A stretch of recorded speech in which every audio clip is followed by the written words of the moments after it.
Cominceranno il montaggio della passerella da lunedì 26, la ditta che la fornisce ha detto che i tempi saranno ancora più brevi, allora chissà che l'8 dicembre con l'accensione del nostro albero di Natale e la benedizione di Don Giosso non ci possa essere anche il primo passaggio su questa pedonale che sicuramente consentirà a tutti noi portofinesi di avere una vita un po' più simile alla normalità, ecco.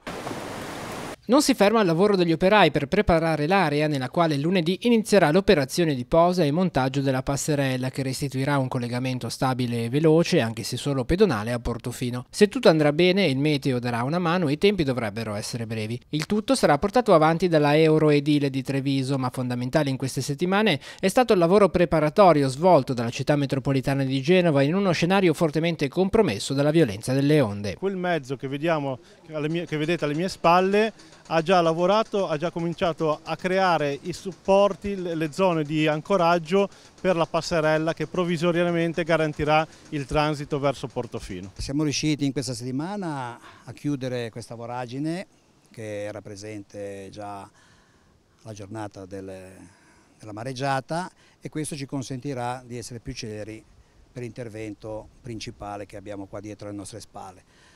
Stiamo andando avanti nella demolizione della parte collassata in modo tale da poter poi avvicinarci rapidamente dall'altra parte, poter riuscire a creare una pista e proseguire con i lavori definitivi. In attesa della passerella, a giorni Portofino sarà nuovamente riallacciato alla rete del gas e non dovrà più dipendere dalle bombole sbarcate in queste settimane dalla motonave Icnusa.